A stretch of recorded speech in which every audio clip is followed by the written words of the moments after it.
most of us. I know you guys got to be excited after Sunday's great NFL games throughout the league and a lot of divisional games. Some good stuff. Man, some good stuff out there. And we have one more to go to cap off our week. We're going to Houston Texans and the Oakland Raiders. AFC South versus the AFC West. And we're going to talk a little bit about that. It's our last game of week 11. Cleveland Browns. We're going to talk a little bit about the Cleveland Browns and what exactly is going on there. I'm going to tell you. It's pretty easy to figure that out. So real quick, let's get into it. And the Cleveland Browns have seemed to, they have more than just an injury bug. It's pretty bad.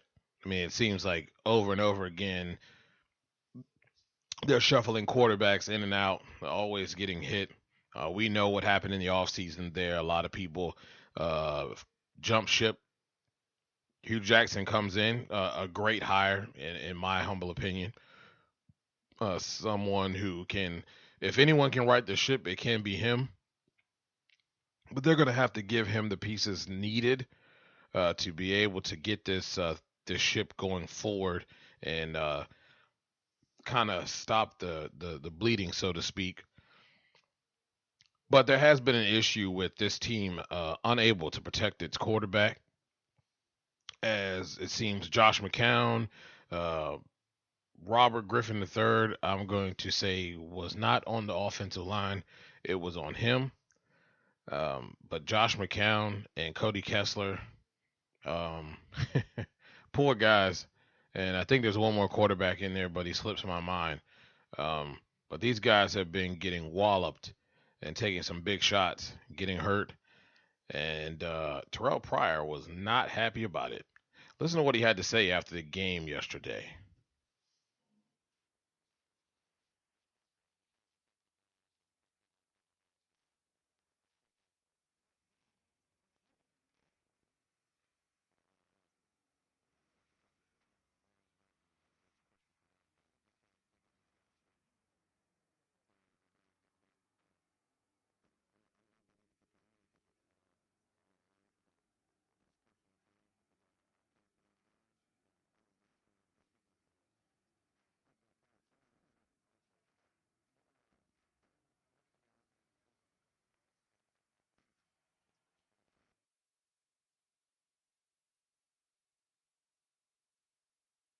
Well, as you can see, he definitely wasn't happy about the offensive line play.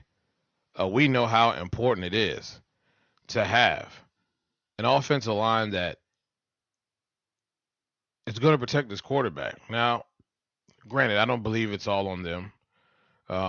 We know if you're an avid football fan, you understand that cohesiveness at the quarterback position is very important. Not saying that in college it can be different, but as we know in college football, sometimes they do play two quarterbacks at different, depending upon situations. In the NFL, it is very difficult for an offensive line to really establish a rhythm with a quarterback, understanding in the sense that understanding where he's going to be at all times. If you're dealing with a quarterback that likes to be in the pocket, where his whereabouts will be, whether he's going to flee the pocket or not, you kind of get in a rhythm and an understanding of what that quarterback likes to do in certain situations.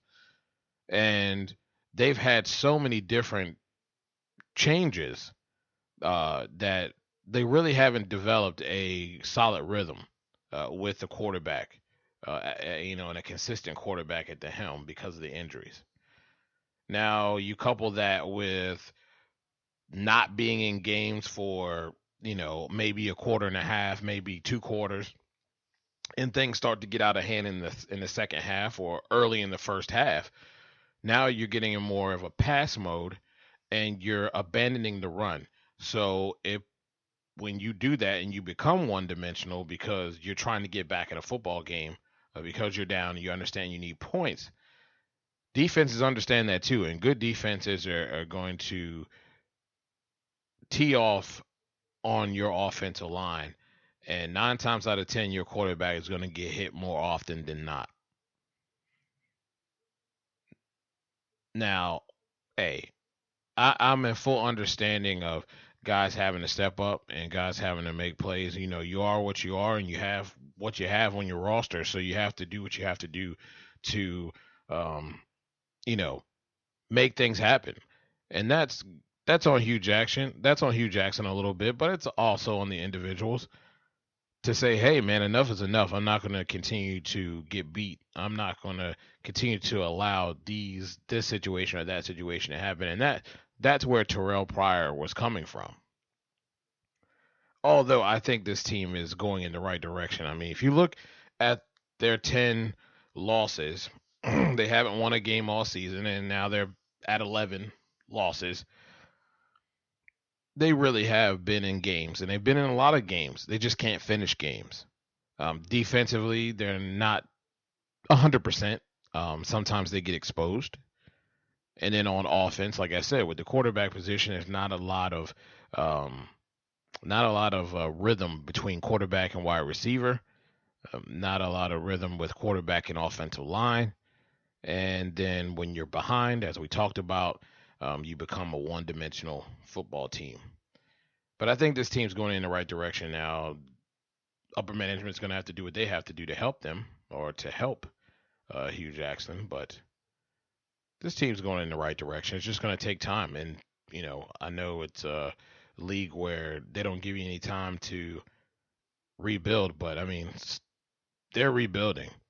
They're definitely rebuilding. And I think they're going to be great in a few years, especially building through the draft like real quality organizations do.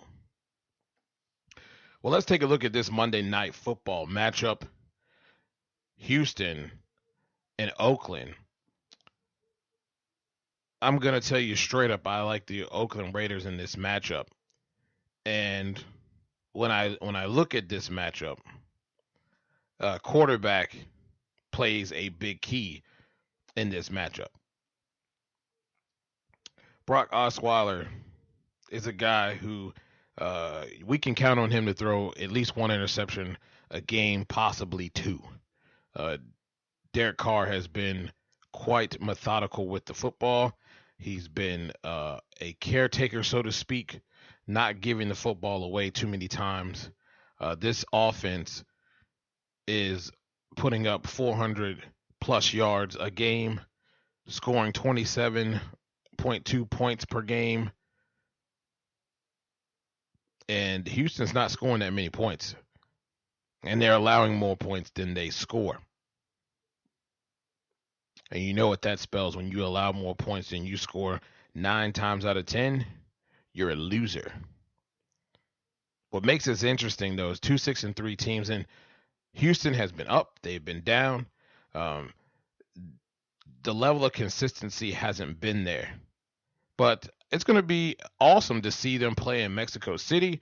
And it's going to be awesome to see these two teams, two top-tier teams in their division, going after it. Now, to maintain that lead, the Oakland Raiders need to go and get the win here. If they don't get the win, because of their 2-1 record, Kansas City will be number 1 in the West after this game if they lose. Houston, they're 3-0 in the division. Even if they do lose tonight, they're still on top of their division.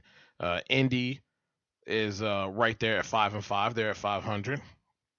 Then you have Tennessee and the woeful Jacksonville Jaguars right behind them. So there's a lot at stake for both teams. Both teams want to extend that lead, or want to. One wants to extend the lead. One wants to keep the lead. And it's going to be very important for both of these teams to get a win, but yet and still somebody's got to lose. But I like the Oakland Raiders here. Defensively, you see their linebacking core stepping up, flying around the football. That front seven starting to get a rhythm and pressuring the quarterback. and their offense has been stellar. They've come back and won overtime games. Jack Del Rio has been gutsy, and you gotta like that from a coach, and it's permeated through his football team. I just don't think Houston is quite there. They're not on the same level as the Oakland Raiders, and they haven't been consistent. Now, if they get Will Fuller back tonight, he's questionable, but if he plays tonight, that's a deep threat that can challenge uh, this Oakland secondary, along with DeAndre Hopkins. But they have to establish a run game. And that's going to be imperative to generate balance, especially when you're going against a team that can score and can score quickly. And as we said, they're scoring almost 30 points a game. The best defense is a good offense. So they're definitely going to have to produce some kind of an offense that can keep that Oakland Raiders offense off the field. Penalties have to come down for the Oakland Raiders tonight. It has to start tonight. They're the most penalized team in the NFL. They've committed 94 penalties this season. Not good. And we know what penalties can do. They can extend drives. They also can put teams in scoring position, and they also can kill drives for the offense. Not a good thing there. And the Raiders have a good stat. They're not allowing too many sacks. We know that the Houston Texans defense struggling a little bit, finding a way to get pressure, consistent pressure on quarterbacks. And Raiders' offensive line has only allowed 11 sacks and only 19 quarterback hits. So it's going to be a tough go for the Houston Texans to try to get a hold of Derek Carr in the passing game. But I tell you, a guy to watch tonight. Guy to watch tonight on the Oakland Raiders side is Khalil Mack. Khalil Mack has 6 sacks in the last 4 games, and he's had 1 sack in his first 5 games this season. So this guy's starting to get warmed up, and I think that's what Oakland Raiders fans have been looking forward to. And this is going to add a huge another dynamic for their defense. When he's going, when his motor's going, and he's able to get after the quarterback and be disruptive, it really permeates and through their defense, and it really creates another dynamic for them. It makes their secondary better, makes the front 4 better, and it's another person that the offensive line has to keep an eye on and keep tabs on all the time. And they have other weapons that can get to the quarterback, but when he's on, that entire defense plays at a whole nother level. So that'll be important, and I expect that to be the case tonight. Like I said, really do like the Oakland Raiders in this football game, but enjoy this game. This is going to be an awesome nightcap for Week 11.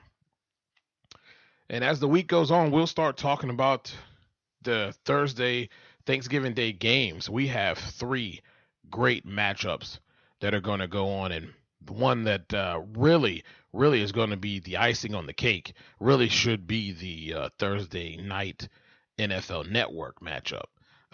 Is the Redskins and the Dallas Cowboys. It's gonna be a good matchup. It's gonna be a very, very good matchup. But we're gonna talk about those matchups tomorrow or Wednesday.